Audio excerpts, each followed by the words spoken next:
Good afternoon. I call this meeting to order. Today's meeting is being streamed via the Township of Addington Highlands YouTube channel.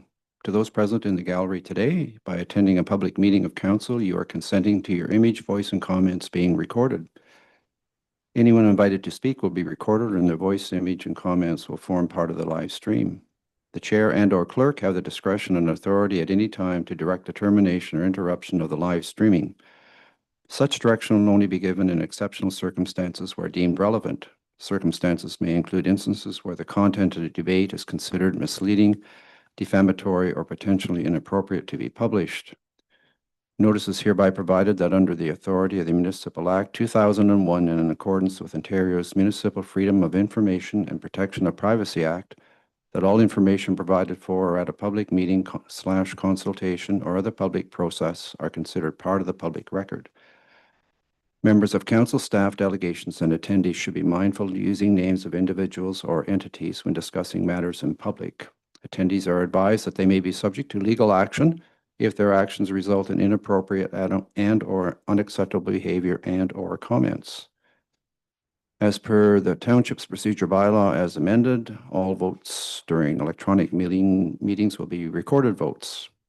All of council is present in the meeting room at the Addington Highlands Community Center, Denbigh. Thank you. Just before we go on to the agenda, I just have a brief statement. I wanted to acknowledge the passing of David Miles, a member of our council for 2019-22. We pass on our condolences to his wife, Debbie, and to their family. Thank you. We have a motion to approve the agenda. Moved by Councillor Hook, seconded by Councillor Yench. We'll call the vote. All those in favor. Councillor Thompson. Yes. Councillor Hook. Yes. Councillor Yench. Yes. And that motion is carried. Adoption of the minutes of the regular meeting, November the 4th, 2025. Moved by Councillor Thompson, second by Councillor Yench. Any errors, omissions? None noted. Councillor Thompson. Yes. Councillor Hook. Yes. Councillor Yench. Yes. And that motion is carried. Adoption of the special meeting minutes of November the 10th, 2025. Any errors or omissions? None noted. Councillor Thompson. Oh, yes. And Councillor Hook. Thank you. Councillor Thompson. Yes. Councillor Hook. Yes. Councillor Yench. Yes. That motion is carried. Business arising from the minutes. Scutamata District Ratepayers Association Invasive Species Initiatives. There's a draft terms of reference for a working group.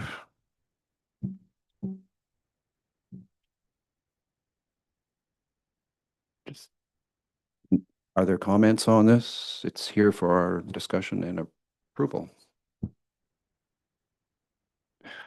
Councillor Hook? Well, I thought it looked fine. I just wonder if Christine had anything that was lacking there as far as terms of reference.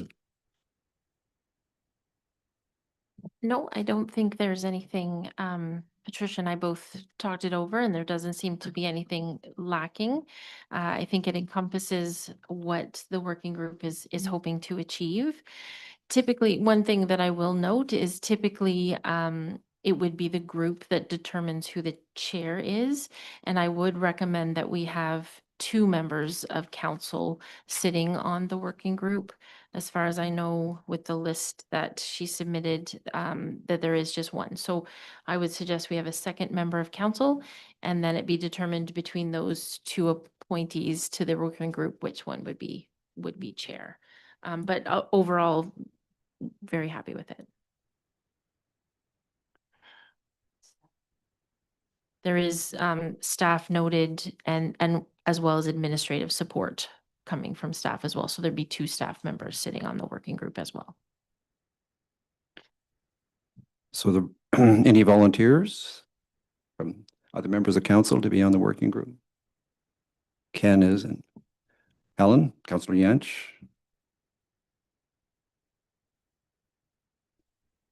So make that amendment. I just had a comment on, obviously, working groups can accomplish an awful lot, and they also occupy a lot of staff time sometimes. So it's sort of me being mindful of the commitment of staff, because our resources are stretched. So yeah, go ahead, Christine. Could we just, there is a draft recommendation to receive the terms of reference, and I assume that council would approve them as presented, and then add to that resolution that Councillor Hook and Councillor Yanch have offered to sit on the working group. If someone make that motion, moved by Councillor Hook, seconded by Councillor Yanch. Are there any other comments? No? Go ahead, One Councillor. comment, I think the people that are from the SDRA are very competent people, and I think they will strive to make sure that any work for the township staff will be minimalized as far as applications and documents. I mean, they're just great, so hopefully it's not too much of a burden on the township staff. Thank you, Ken. Okay, go ahead, Christine. Christine. My apologies, I meant to mention this before. And this doesn't have to affect the working group, but I just want to make sure that council is mindful of the fact that invasive species are not just affecting the Scutamata District Ratepayers Association, and perhaps a mechanism to include the other property associations or cottage associations, however they name themselves, if there's a consideration on incorporating those groups into the work of the working group as well. Go ahead. I think at their last presentation, Jeff Miller signified that he had been in touch with the Mazenod and Buckshot and even down at Mora Lake. So he's reaching out to all the lake association groups. So I think they will be kept well informed of anything. It's going to be a two-way street on all those people. So whether or not if you're looking at adding more people to the working group, I don't know. I guess that'll have to come from them as far as how that would be handled. Well, I guess you can start out and see how it goes, and then see their degree of interest in being involved. Either it's just an advisory role or they want to be at the table. Thank you, Councillor Hook. Any other comments? Okay, so we have a motion to approve this working group with the additions as we spoke about, adding Councillor Yanch to the working group. Moved by, oh, Juliet. Moved by Councillor Hook, seconded by Councillor Yanch. Councillor Thompson, Yes. Councillor Hook, Yes. and Councillor Yanch. Yes. That motion's carried.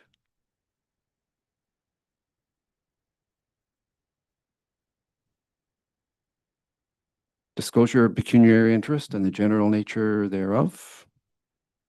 None noted. Delegations and petitions. First one, 6.1, Joel Weeb, Senior Advisor, Community Relations with Alto, to speak about the proposed high-speed rail system. Thank you. Hello, and thanks so much for having me. Appreciate being here. Just a second.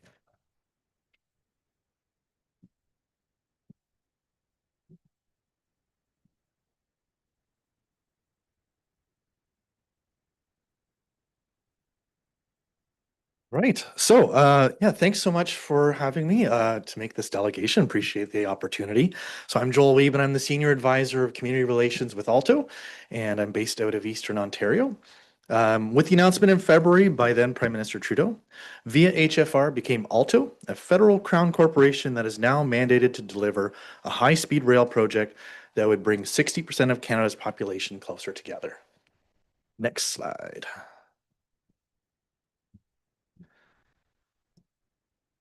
Zeroing in on the specific challenges this project aims to address, Alto's high-speed rail project will help to improve the productivity throughout the corridor and the surrounding areas by addressing increased travel costs in fuel, vehicle maintenance, and infrastructure maintenance.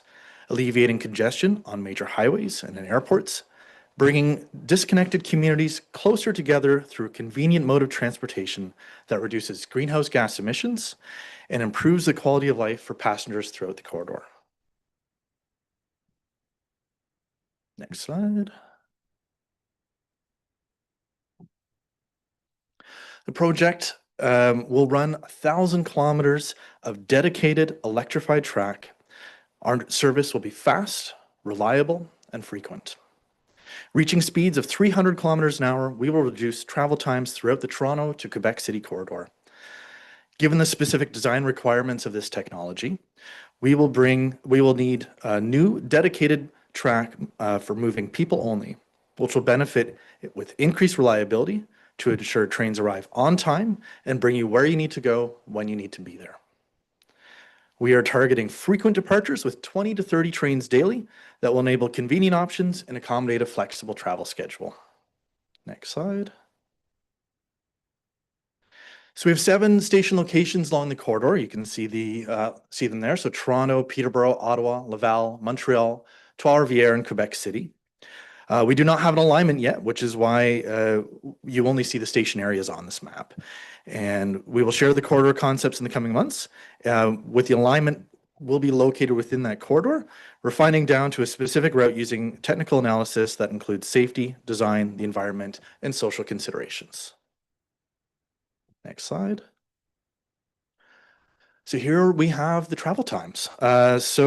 We're going to be significantly reducing the time it takes to get to some of these, to our station locations. So you can go from downtown Toronto to Ottawa in 2 hours or Montreal in 3. These are commuting distances for many people that might not have been considered in the past. Next slide. From an economic perspective, high-speed rail is projected to contribute to an increase of 1.1% of Canada's GDP, or $24 billion annually, through increased productivity, with cities being brought closer together, higher participation in the workforce, and increased tourism. Next slide. There are several other outcomes from this project, including meaningful contribution toward reconciliation with Indigenous peoples, with whom Alto has been consulting for several years. An increase in rail travel adoption resulting in safer travel between cities, reduced environmental impacts with fewer cars on the road, an enhanced passenger experience on the corridor means you can multitask or just enjoy the ride while you travel. Next slide. The project will also strengthen Canada's economy by sourcing goods and services right here. We'll need substantial volumes of steel, aluminum, and concrete for our track, trains, stations, overpasses, and all the related infrastructure. We'll also need the people to build it. We expect this project to create 50,000 jobs. And Alto's not doing this work alone. Thank you.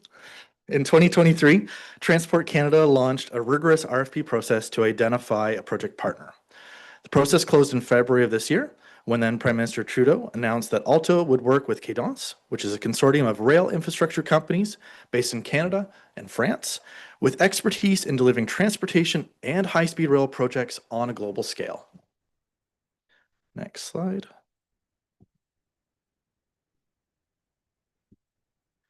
Over the next 4 years, we will identify the corridor and exact alignment, select station locations, complete the regulatory process, acquire the land, and finalize the engineering design.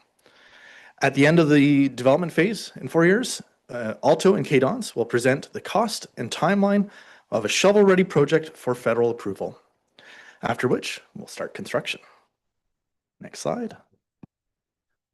Being in the development phase means that we are engaging stakeholders, including local organizations and elected officials, consulting Indigenous communities and facilitating their participation in the project, and establishing a corridor. Next slide.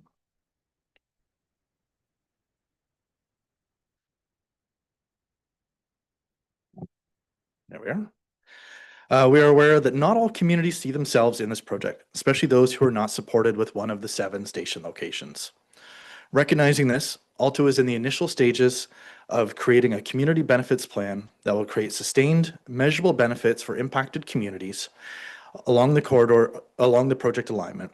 The early vision for the program includes a focus on economic opportunities through employment and procurement from local businesses. Next slide. Want to share our plans for the coming months?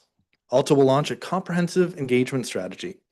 We will offer several open houses, virtual information sessions, and an online platform that will focus on educating the public on high-speed rail and give participants the opportunity to share insights that will help inform the project decision-making process.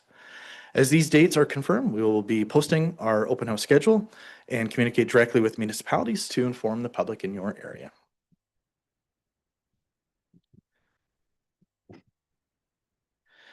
Underpinning our engagement here at Alto are principles that ensure that we are open, transparent, and that we reflect the local needs across the corridor through respectful communications with an inclusive and collaborative approach. And the last slide.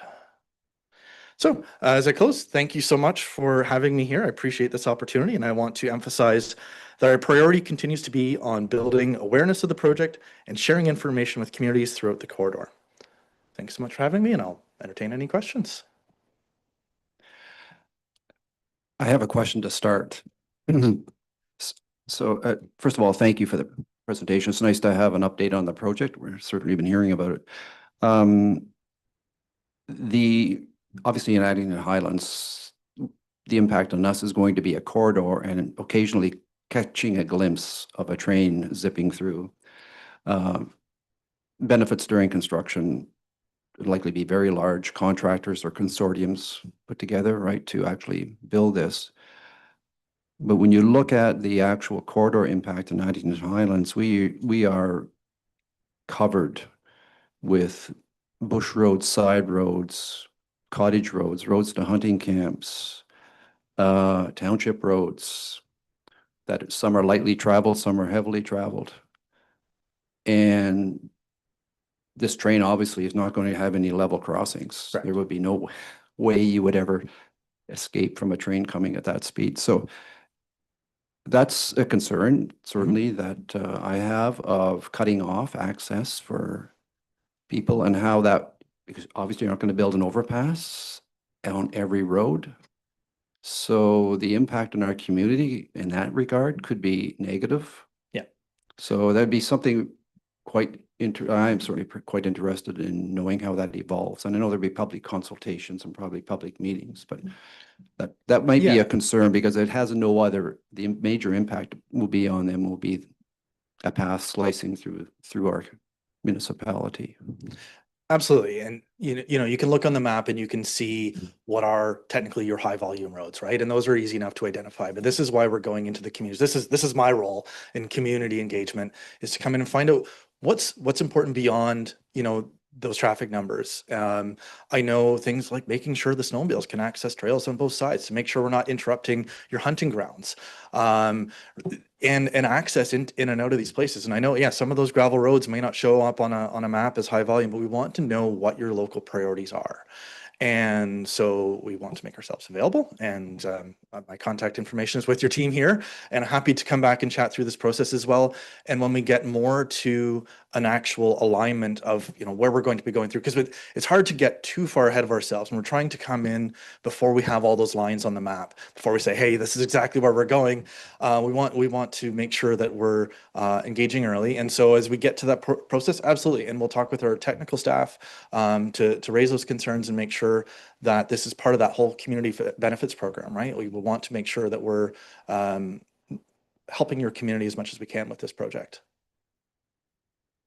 I think Councillor Hook, you had a question? Yes. Well, kind of expanding a bit on what W. Fritsch said. At some point, that has to go across Highway 41.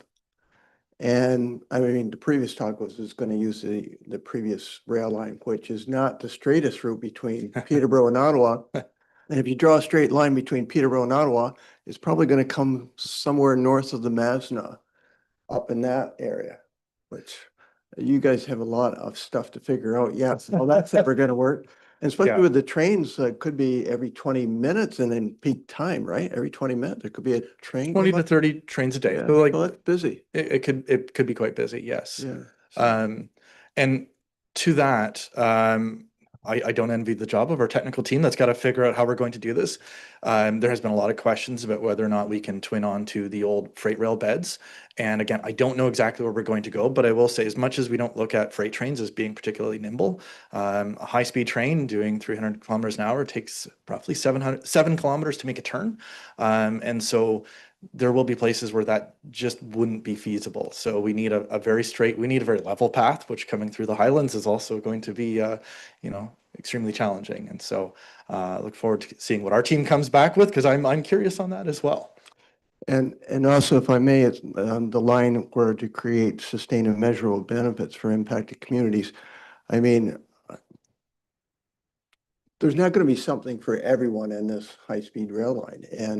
And I think I remember the premier, or no, that leader of the party Quebecois stating there's nothing in this for Quebec. And I thought, you're getting like a high-speed rail line in Quebec. So I think this is a great project. I mean, it's been talked for decades, and maybe there's nothing or very little in a lot of small communities, the benefits, but I think it's important for Canada, and I think it's a great idea. Well, and there might be more that comes out of these further conversations. So like I said, in the new year, we'll be holding open houses and roundtable discussions with experts in economic development, community development, those kinds of things, so that we can learn what are those things that are going to help build up your community. And it might not be Alto solving all of those problems, but creating those conversations of, as we go through, what are the ways that we could bring, say, tourists up this way with something like this. And so and I don't know, right? Like these are the things I live an hour and a half away. I don't know all of the local needs here, and we want to hear from local residents. We want to hear from local experts and do what we can. Absolutely. Do we have other questions? Go ahead, Councillor Hook. Or if I may, Absolutely. do we know if the actual train itself is going to be built in Canada by the French company? Are they going to build a plant over here, or are we going to have it built in France? And I don't think that we have got that far in the process to actually identifying the rolling stock. I just know that we are trying to do where we can to source as much domestically as we can. okay. So not a clear answer, but that's as far as I know. Yeah. I have another question. So more technical, just more curious. Is it known at this early stage actually how the train obtains an electrical supply when it's traveling? Sorry, can you repeat your question? How the train actually obtains power from an electrical source while it's going 300 kilometers an hour? And again, I'd have to bring in someone from our technical team. I'm just curious. There are so many things with this project that are incredibly nuanced and complex, and even the amount of investment that it will take to bring the power capacity through Yeah. rural communities, right? Like there's rails and tracks aside, there's a whole electrical infrastructure to invest in for this as well. So Yes, for yeah. sure. Sorry, it's not a straight answer on that. No, that's fine. I wasn't necessarily expecting an answer to that, but it's certainly curious about how that actually works. Thank you. You got me thinking a little bit more on that too. Any other questions? Well, thank you very much, Joel. Yeah, thank you. Appreciate you coming here and start kicking this project off with our municipality. And so you expect in the first quarter next year, there may be another visit possibly? Whether Or it be not. to your council, I mean, I'm happy to come back anytime No. you'd like me if you have a request. We will be doing a series of open houses and roundtable discussions throughout Eastern Ontario. So maybe not necessarily right here, but within a reasonable drive of all of the communities along the corridor. But again, if you want a personal update, I'm more than happy to make the beautiful drive here. Yeah, I more sort of was getting at is our municipality will be notified obviously of these, and then hopefully they'll be, if people are interested, they won't have to drive too far of a distance, right, to go Yeah. to them. Thank you. Yeah, we're still working on exactly Okay. where those locations will be, but yeah. Great. All right, thank you. Thank you very much. Can we have a motion to receive the presentation? Moved by Councillor Thompson, second by Councillor Yanch. Call the vote, Councillor Thompson, Yes. Councillor Hook. Yes. Councillor Yanch. Yes. And that motion is carried. Travel safely, Joel. You have a good day for it. Our next delegation is Rebecca Gore, a Denbigh resident, and it's regarding the Bridge Street surfacing. Go ahead, Rebecca. Hi there. Thank you for having me today. I think my letter outlines my concerns for Bridge Street fairly well. This petition was started before the culvert collapse, and my letter was written before the last council meeting, so I will just mention and summarize a few things. As you all know, Bridge Street has more pressing issues at this moment. I do hope council is able to fix the collapsed culvert urgently, and thank those advocating for this. As it is a vital road for our community. I'm sure as many of you drove the small stretch from the fire hall to the Turner Glaciers today, you can see the road is already riddled with potholes, and it's not even seeing its normal volume of traffic. There will always be loose rocks on this road with this surface, a continued hazard. Drivers will be swerving holes and hoping that stone chips don't cause any significant damage. Four-wheelers, side-by-sides, and tractors will go into the undefined sidewalk area in order to share the road and allow vehicles to pass, projecting more loose stones onto the road. It will always have hazards of flying loose stones for pedestrians, the residents living on this street, and for all the traffic it sees. Furthermore, I recently seen some of our neighboring township posts on Facebook about road maintenance being less on unpaved gravel roads until the ground is completely frozen, as it can damage their own equipment. This raises concerns to me as it seems we always have winter the longest out here. This petition was signed by many other concerned residents of Denbigh. Not everyone. Some were concerned about the cost to pave the road, how this would make taxes go up. Taxes will be going up, and it won't be noticeably from broken culverts and paved roads. It'll be from policing, another service that we rarely see in Denbigh. If the road is decided to be repaved, as I strongly urge council to do, I can almost guarantee that there will be a patch of rubber laid on it within the week. That is some of the reckless driving we see in this community as a norm. The loose gravel on this road only continues to add risk from reckless drivers speeding through the shortcut of two major highways. This road is our main road. We only have this one. It should be kept beautiful and clean looking. The lake, boat launch, and beach is a popular destination for tourists. Please don't tell them there's better spots. This road is not only dangerous, it is ugly. I know lots of people who sightsee with motorcycles and vintage vehicles to areas like this, and they will not even drive on this type of surface for the risk it poses. This negatively affects our tourism, not to mention our businesses on this street. Many paved roads in Denbigh were switched to this. Some I can't help but wonder why they needed to be replaced, but I can only assume there was a great deal on gravel and share the road sign somewhere. Surely paved roads cost a lot more upfront, but offer savings in the long term. I initially thought the road resurfacing was due to the culvert needing replaced, but apparently we didn't do that at the same time. The pavement on Bridge Street was fine yet, in my opinion. It was the sidewalks needing repair. But that wasn't included in the repairs for Bridge Street either, just this significant downgrade in infrastructure. Like I said previously, lots of paved roads were switched to this surface, but none of them pose as many hazards due to the volume of traffic they see. Some roads, in my opinion, didn't all need to be done. Surely if we can focus our budgeted tax dollars in specific and needed projects, there's already dollars allocated to road repairs and maintenance without causing an increased burden on taxpayers. I can also understand if that's not the case, but surely there are other avenues of funding provincially, such as grants to help make our roads safe, without the burden solely being on taxpayers.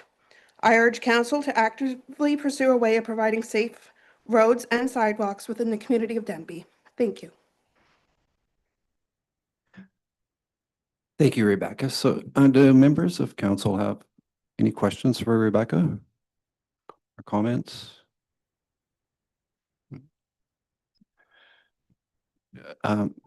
Brett, not to put you on the spot, did you have any comments or you want to offer anything about that?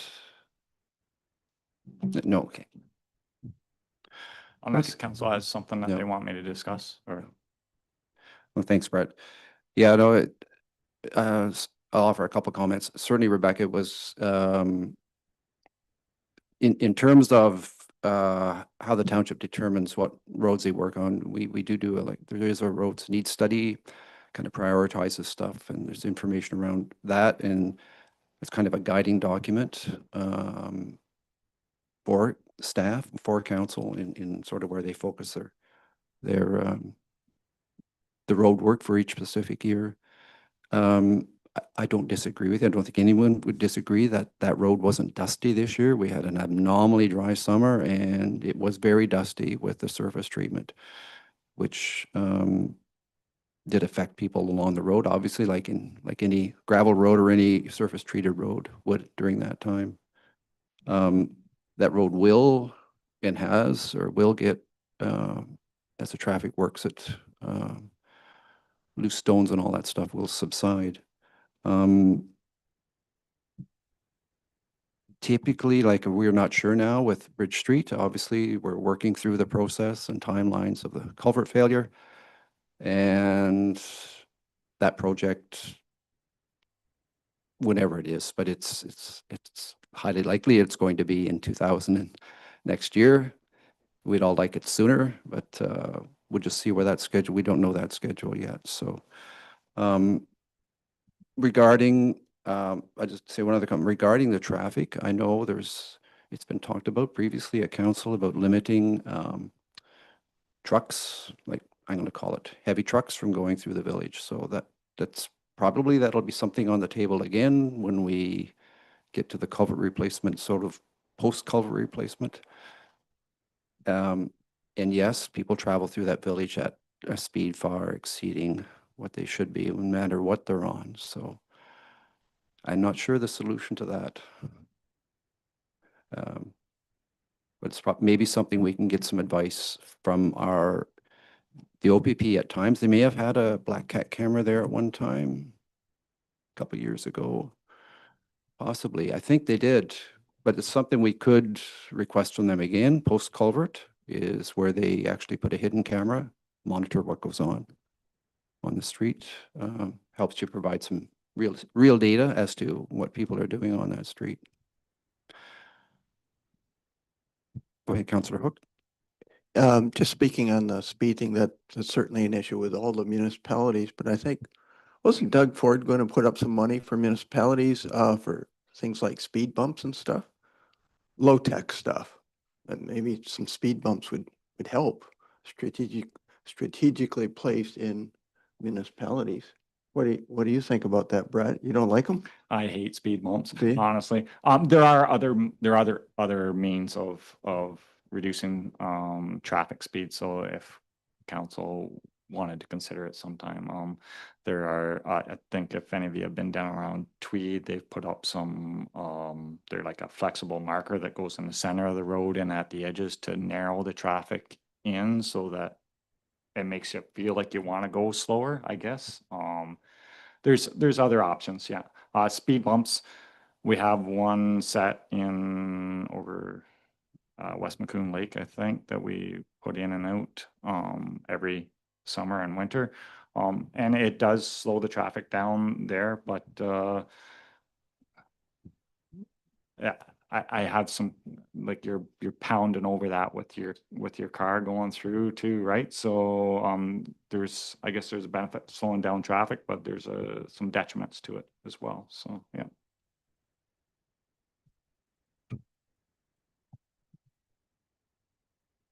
Just on what Sorry. Brett said, I don't think anybody likes to drive over speed bumps, but they work. And I think you mentioned they're kind of temporary ones. They're kind of a hard plastic, and you bolt them down the ground because they would create havoc for the snowplows, I guess, in the winter. But Yeah, you do. You have to remove them every year. Sure. So yeah, and similar. I'm not saying that you don't have to remove the other flexible pylons that go up to narrow the traffic in either. They still have to be removed every year. You probably do it in the fall type of thing before the first snowfall. So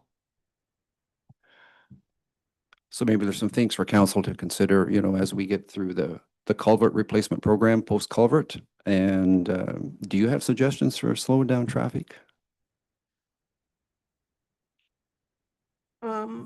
I think I don't really know if speed bumps would work the best in our community, especially because there's a lot of times where you share that road. So there's a side-by-side that's being passed by a car and another oncoming vehicle.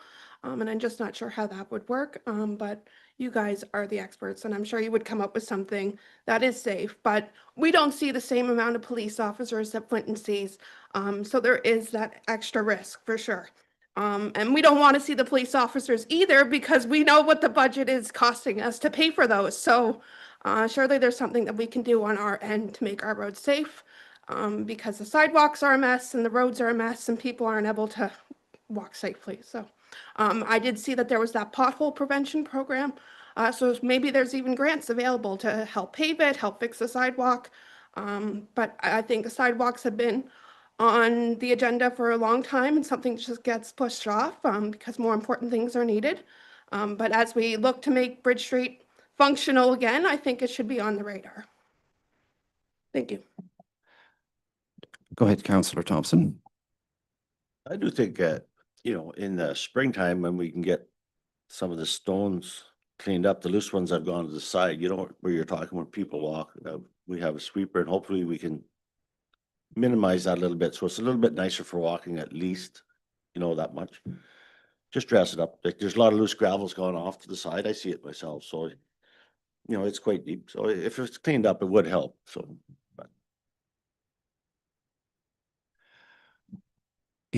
Yep. So the comments are duly noted. We have some things to think about and discuss, and certainly appreciate your input.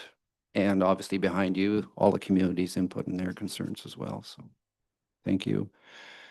Yeah. Any other questions? So we have a motion to receive Rebecca's presentation. Moved by Councillor Thompson, second by Councillor Yantch. Call the vote. Councillor Thompson? Yes. Councillor Hook? Yes. Councillor Yantch? Yes. And that motion is carried. Next on the agenda for matters for consideration is the Denbigh Griffith Lions Club request for donation to the annual Christmas hamper program. Go ahead, Councillor I Thompson. make a motion. Motion to approve. Seconded by Councillor Hook. That is already in the budget. Yeah. Budget. Any other questions? Yes, how much is it? That It's $750.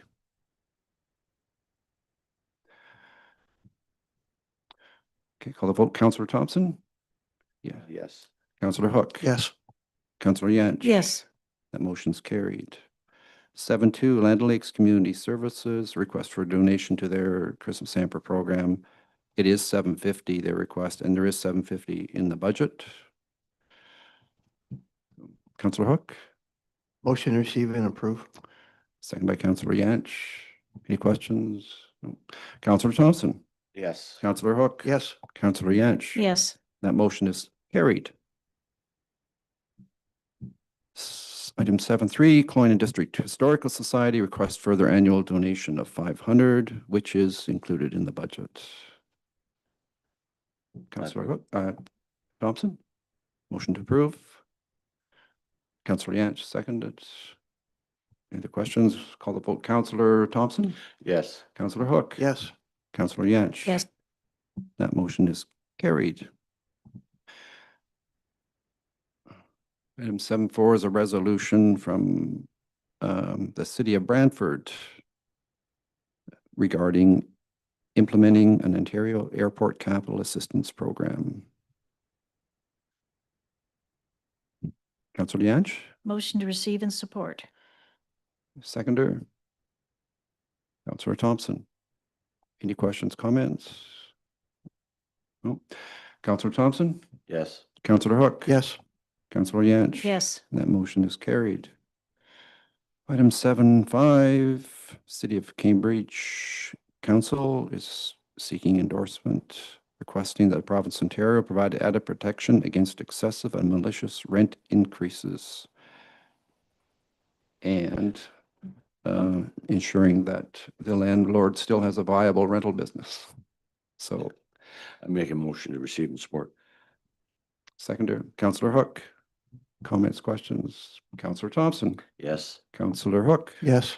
Councillor Yantch. Yes. That motion is carried. Item 6, it's a resolution in there, but it's originally from the city of Dryden. It's also then our neighboring municipality, Brudenell, Lindock, and Raglan have endorsed it and sent it out again regarding a Swim to Survive program. Councillor Hook? Motion to receive and support.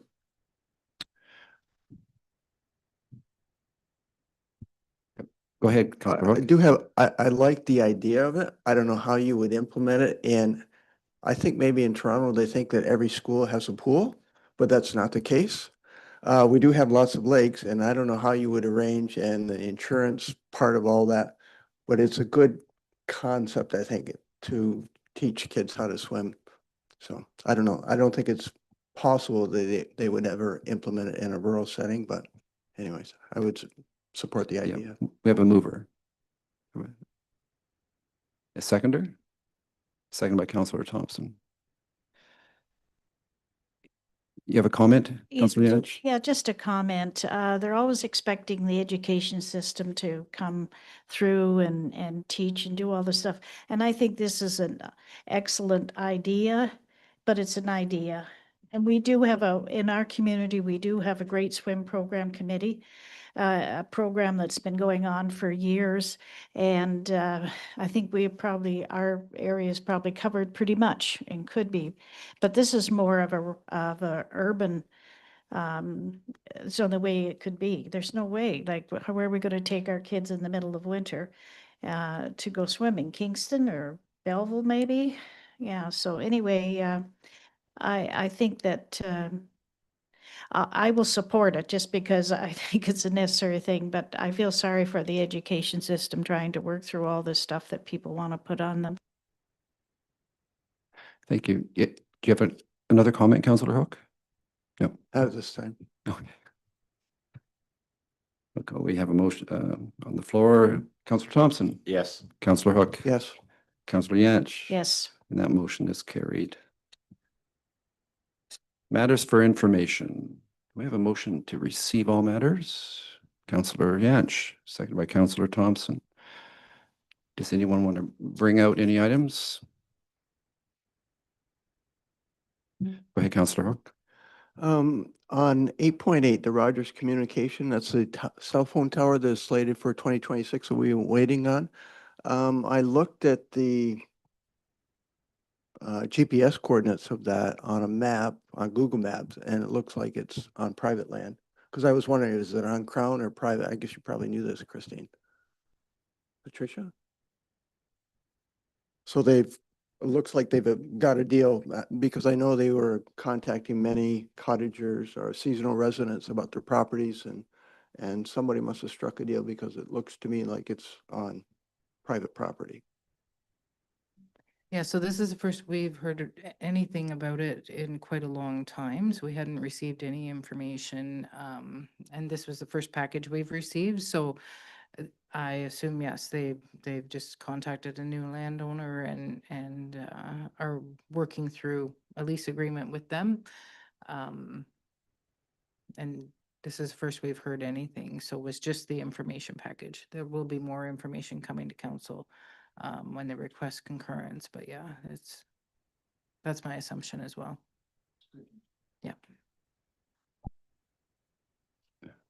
Anything else you want to bring? I have a couple items just wanted to bring up. One was the 810 was the pothole prevention and repair program, particularly on the prevention. Brett, is there any opportunity for us? Is it relevant to our community? I haven't discussed it with anybody. I have looked through what you guys have seen, I guess, basically. But I think there's opportunity that it's worth looking into for us anyways, if nothing else. It talks about, grading programs and surface treatment programs and stuff like that could receive some compensation through there. So, yeah, I think it's worth looking into for sure. So. Okay, Councillor Thompson? That note, I was talking to a fellow that's in the business, like, I don't know whether this road should have been sealed or whether we can still seal it, like talking Bridge Street.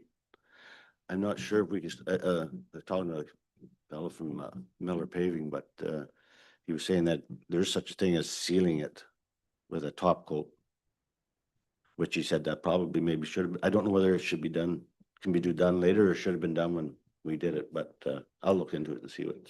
Yeah, I'm aware there's fog sealing program. There is Yeah, yeah. there is a cost to it. It puts they fog it with a sand coating type of thing to try and seal it a little bit more. There are other options as well to seal it. I've seen Right, done okay. in the past, so Something to look yeah, at. yeah, for sure. Yeah, okay.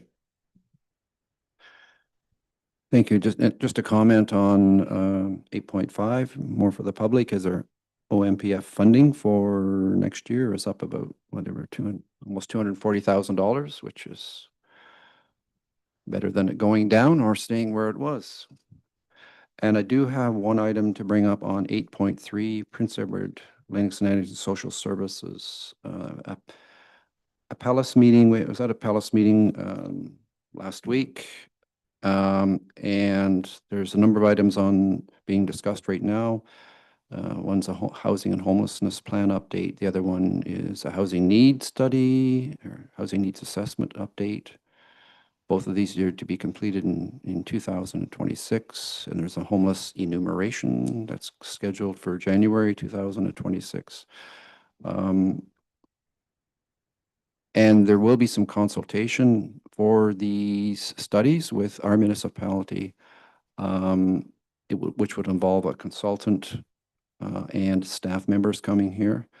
However, Scott Robertson, the manager of social housing with our county, has offered to come to municipality if we wish to have him here and provide an update to council and obviously to staff and to the public of these programs, how they're sort of intertwined and how our community, how our, I'm going to say our municipality in terms of council and staff, and then how our community can be involved or would be involved or have the opportunity to be involved in providing input. The exact timing, which would work best for Scott to be here, that probably sort of needs to be sorted out. But I was hoping council would make a resolution to invite Scott to come to one of our meetings at a time that we work out with him to be most appropriate. Councillor Hook? Are you looking for a motion to? Yeah. I would move that. And just looking at the county council agenda for tomorrow, there was something in there about the county looking at or waiting on seed funding, SEED, all capital letters. You know what that is, Tony? To further along the project in Addington, Highlands, and then Stoughton Mill. So I thought that was encouraging anyway. So I'd certainly be more than willing to hear what Scott has to say on that. So Go ahead, Christine. We do have a motion on the table, so we'd need to dispose of that motion first before we Yeah. can entertain another. Yeah. But as soon as we deal with the first one, then we're good. Oh, so any other questions on matters for information? No. We'll call the vote on that. Councillor Thompson, Yes. Councillor Hook. yes. Councillor Yanch. Yes, That motion's carried. And you can go ahead, Councillor Hook, and make the motion to invite Scott. Make that motion. You okay with the wording, which the intent that we talked about a few That minutes would be ago? at a regular council meeting. At a regular meeting, yeah. Sure. Seconded by Councillor Yanch. Councillor Hook. Councillor Thompson. Yes. Councillor Hook. Yes. Councillor Yanch. yes. And that motion's carried.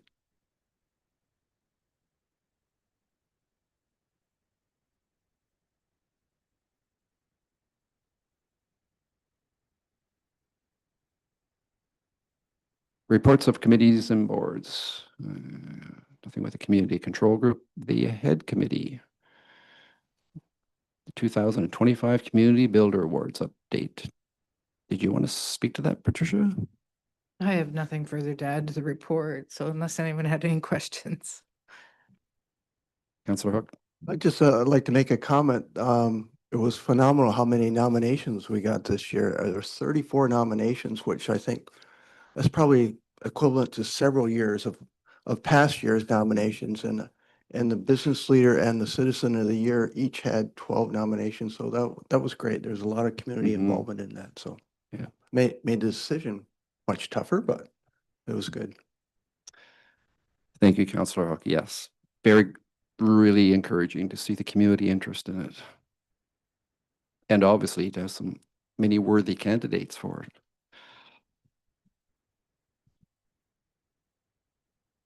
So we have to, oh, Councillor Yantz, go ahead. I'll make a motion to receive this. Moved by Councillor Yantz, seconded by Councillor Thompson. Call the vote, Councillor Thompson, Yes. Councillor Hook. Yes, Councillor Yantz. That motion's carried. Person.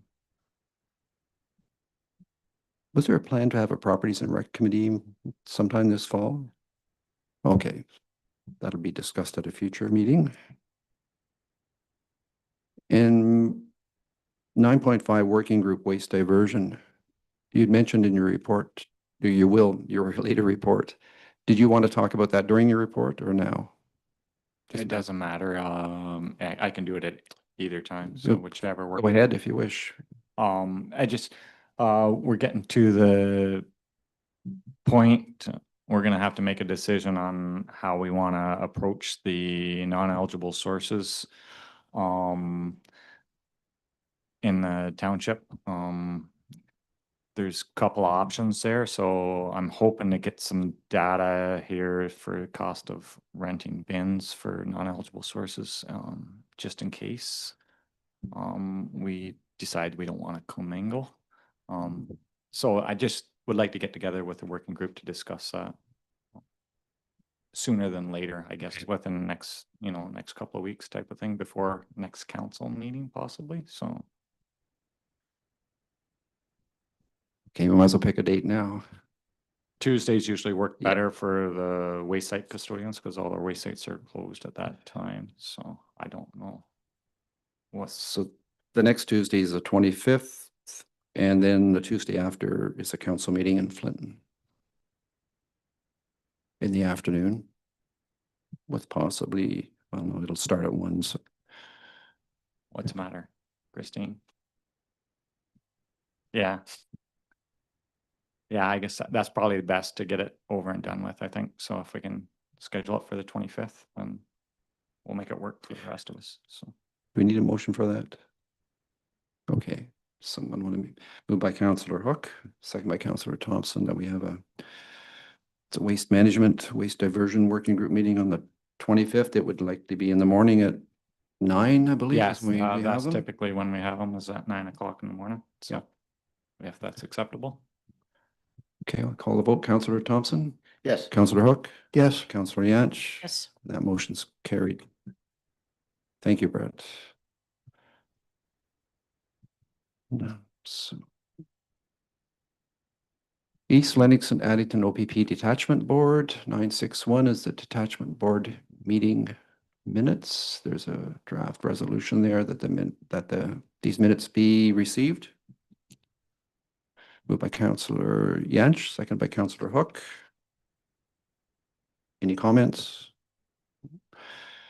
Call the vote, Councillor Thompson, Yes. Councillor Hook. yes, Councillor Yantz. And that motion is approved. Item 962, Detachment Board Newsletter of November 2025. There's a draft resolution there that this information be received. Moved by Councillor Thompson, second by Councillor Yantz. Any comments? I just have one comment on it. When you go into that second report and you drill down into the data, it links it to a lengthy report on all the statistics. It's very interesting reading. What stuck out to me most was the number of fatalities due to motor vehicle accidents was 0 so far this year. And many areas, the crime statistics show it down. So not in every area, but in most. Okay, so we have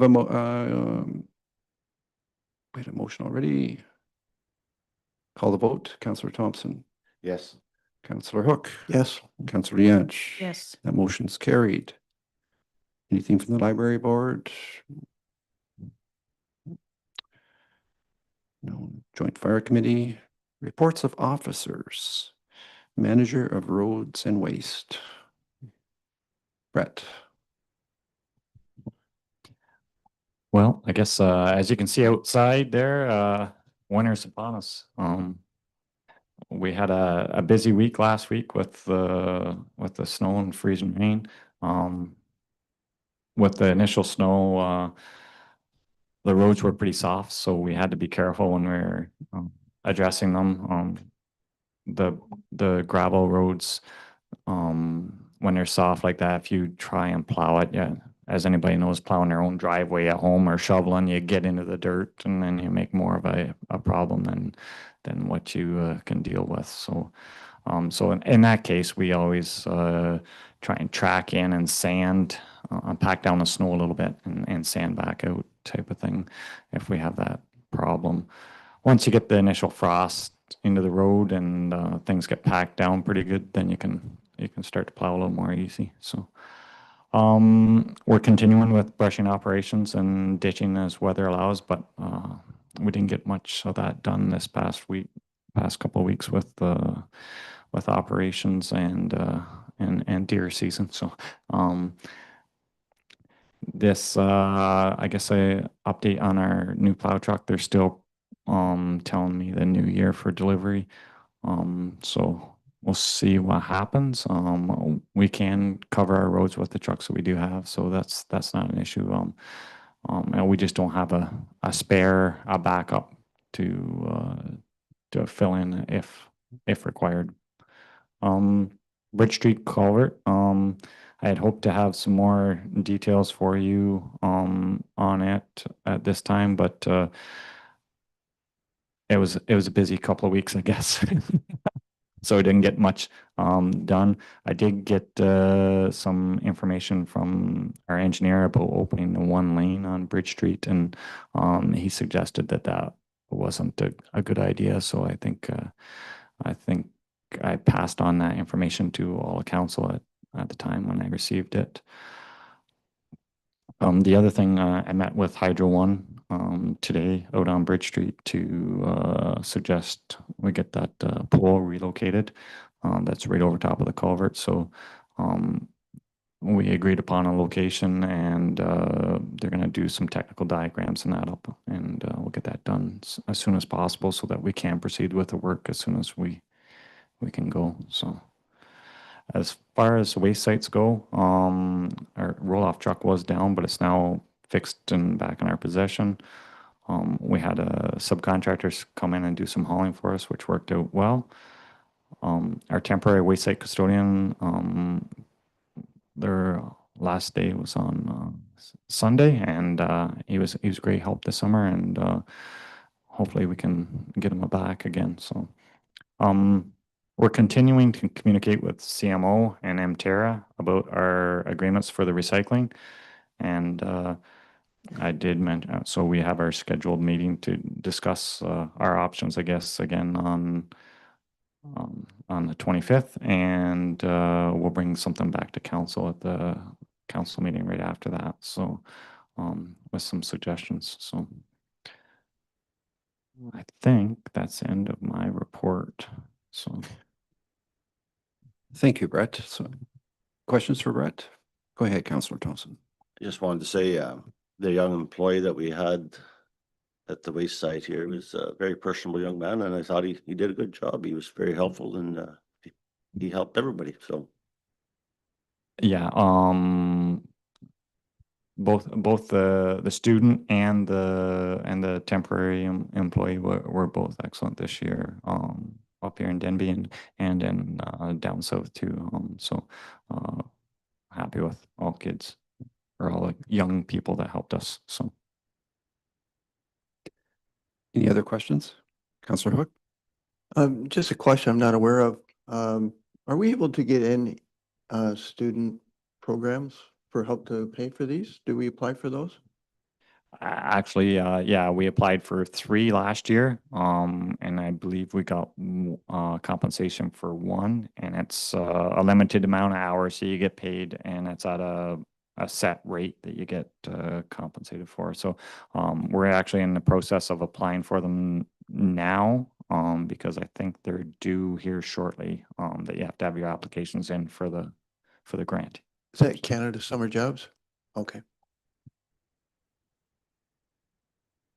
Any other questions for Brett? Call the vote. Counts to receive his report. Councillor Thompson. Yes. Oh, no. I better get with the program. We have a mover and a seconder. We'll call the vote. Councillor Thompson. Yes. Councillor Hook. Yes. Councillor Yance. Yes. That motion is carried. Thank you, Brett.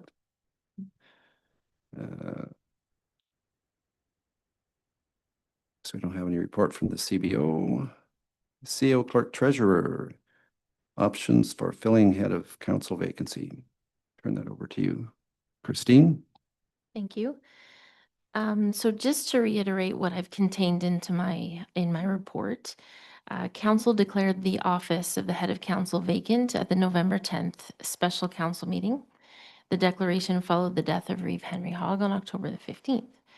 In accordance with the Municipal Act as amended, when a vacancy on council occurs, council must fill the seat in one of two ways: by directly appointing someone to the seat who has consented to accept the position, or by holding a by-election in accordance with the Municipal Elections Act of 1996. Within 60 days after the day a declaration of vacancy is made, the municipality must appoint a person to fill the vacancy or pass a bylaw requiring a by-election to be held to fill the vacancy. Council does not have the option to leave the seat vacant unless the vacancy occurs within 90 days of the next regular election, which will be held on October 26, 2026. Of note, as this is the head of council seat which is vacant, it is an option to appoint a current member of council to fill the vacancy. If this happens, council will need to declare the councillor seat vacant, which was previously held by the newly appointed head of council. All of that can come in due time, one step at a time. I just wanted to put that in there so we were thinking forward to that. The decision is solely council's, and staff will work to implement whichever option council deems the best fit for the municipality at this point in time. With respect to direct appointment, the Municipal Act as amended does not particularly prescribe the manner for which council is to select an individual to be directly appointed to a seat, only that an individual must be eligible to hold office. So to recap, and you would have all looked this over when you submitted your own nomination papers a few years ago. To be eligible to hold office, an individual must be a Canadian citizen. They must be at least 18 years of age on election day. They must live in the township of Addington, Highlands, or own or lease property in their personal name or in the personal name of their spouse. They must be eligible to vote in the municipality, and they must not be prohibited from holding office under the Municipal Elections Act. So a few more points to make about the direct appointment. As I mentioned just previously, those appointments can come in various ways. So council is able to appoint a member of council in accordance with the act. They can also appoint a candidate who ran for the position that is vacant from the previous election, who received the next greatest amount of votes but was not elected. Or they can do an open call for individuals for consideration by council through a public appointment process. If council chooses to not do the direct appointment route, they can also choose to do a by-election. If they direct staff to hold a by-election, it must follow the requirements of the Municipal Elections Act. So unless council were to pass another bylaw directing otherwise, this by-election would be held using internet and telephone voting in accordance with bylaw 771, 2021. To recap, that bylaw actually it speaks to authorizing that method of voting for the 2022 election and all subsequent elections until such time as council repeals or rescinds that bylaw. Under the legislation, a by-election cannot be held after March 31st, 2026, but it can be held before that date. So basically, at this point in time, council needs to decide if they would like to fill the vacancy by appointment or by-election. If by appointment, then the next step is to determine which process they would like to follow for that appointment. If by election, then the next step is to have staff prepare a bylaw requiring a bylaw to fill the by election to fill the vacancy. Does council have any questions about any of that? Councillor Hook? Just for reference, what is the approximate cost of an election? So if we were to do a by-election for the position of head of council, that would apply to all voting members of the municipality. So it would cost exactly the same, pretty much, as a regular election. And so our costs are approximately between 11,000 and 15,000. That was for 2022. We haven't got our RFP results back yet for 2026. Thank you. You're welcome. Other questions for Christine? So it's up to council. Go ahead, Councillor Thompson. I'm inclined to go with the direct appointment. I would make a motion that we. Councillor Thompson's making a motion to go to direct appointment. Second by Councillor Yantch. Just give me 2 seconds.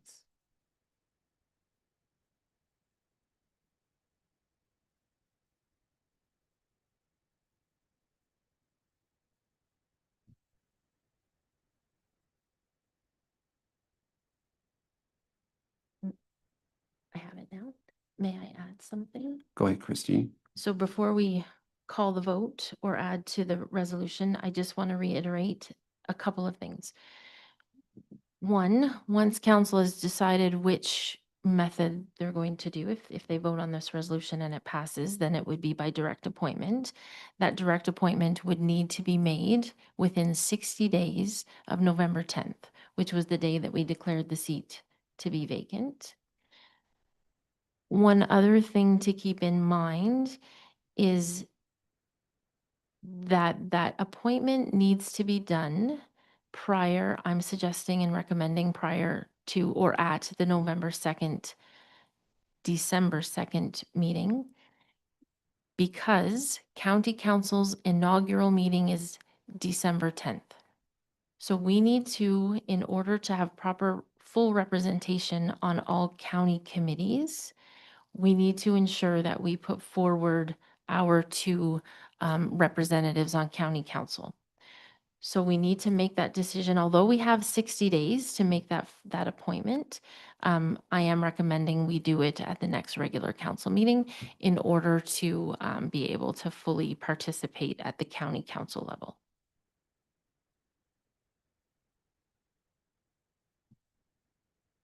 So are there any questions, additional questions for Christine based on that information she's provided?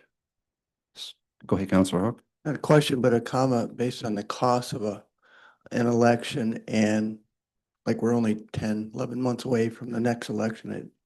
I think it makes perfect sense that ratepayers wouldn't want us to spend that kind of money for that shorter term.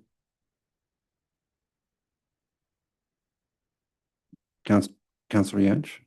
Just so I can clarify this, we're doing the head of council, right? That's correct. First. Yes. And once we get that person chosen or determined, then we would, the vacancy, wherever it is, then we'd do the same thing again. Yeah. Right.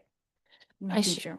Yeah, I should qualify what I just said about the December 2nd date. I'm making somewhat of an assumption, thinking that we would do the direct appointment from a current member of council.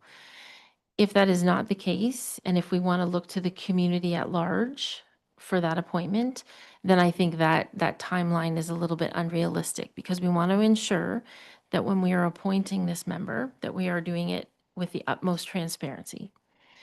So that I was making a little bit of an assumption, so I wanted to be very clear about that. Thompson. So what I actually meant was that it would be a pick from this current council. May I add that to the resolution? Yes. Okay. That is to fill the position That's, I was, Helen, that was the question I had, was because I knew there was two. So did one, and then we have to fill the council, his position. So, yeah, I was under the impression we were just doing yours right now, so. So if I can just reread what I have, is that it be resolved that the report prepared by the CAO clerk treasurer regarding options for filling the vacant head of council seat be received. And further, that the seat be filled by direct appointment from current members of council. Is that, That's right. Yes. And should that resolution include at the December 2nd meeting? yes, Otherwise, we have the potential to miss Yes. the deadline for having the proper county council appointments.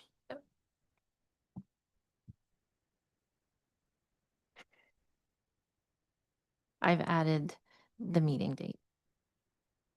Any other questions? At the resolution, have a vote. Councillor Thompson, Yes. Councillor Hook. Yes. Councillor Yance. Yes. That motion is carried. Planning Secretary, Memorandum of Understanding, Ontario Federation of Snowmobile Clubs. Thank you. Just wanted to provide council a bit of a verbal update. I am still currently working on the request for a memorandum of understanding from the Federation of Snowmobile Clubs. I have approached our legal counsel to get assistance on working on that.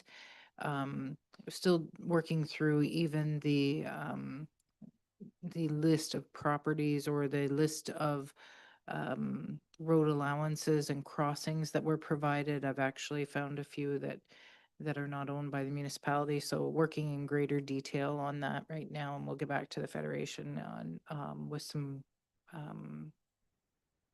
corrections or changes that will need to be made. So I am aiming to have something in front of council for the first meeting in December. Thank you, Patricia. Does anyone have any questions for Patricia? We have a motion to receive the verbal report from Patricia. I'll make that. Moved by motion. Councillor Thompson, seconded by Councillor Yance. Call the vote, Councillor Thompson, Yes. Councillor Hook. Yes. Councillor Yance. Yes. That motion is carried. Thank you, Patricia. There's nothing from the Deputy Treasurer, Office Supervisor, or the Fire Chief. Any reports of appointees? No, nothing. Meeting Thursday. Okay. Yes, the Mississippi Valley is up and, you know what I mean, everything's in a little bit of, not chaos, but it's a great concern, and they're working through all the, if, how to proceed, and I guess they're being told how to proceed, so that's okay. Thanks, Councillor Yance. I wondered how that would all work out because it's a pretty massive restructuring of these conservation authorities. Any resolutions? No. Approval of the accounts of November 15th, 2020, moved by Councillor Hook, seconded by Councillor Thompson. Any questions? No. Call the vote, Councillor Thompson, Yes. Councillor Hook. Yes. Councillor Yance. Yes. And that motion is carried. Member statements. New business. No bylaws. No closed meeting. Confirming bylaw. 3 readings. Give that 3 readings. Moved by Councillor Thompson, second by Councillor Yance. Call the vote, Councillor Thompson, Yes. Councillor Hook. Yes. Councillor Yance. Yes. That motion is carried. Motion to adjourn. Councillor Thompson, Councillor Yance. Councillor Thompson, Yes. Councillor Hook. Yes. Councillor Yance. That motion is carried. Thank you, everyone, and the meeting is adjourned.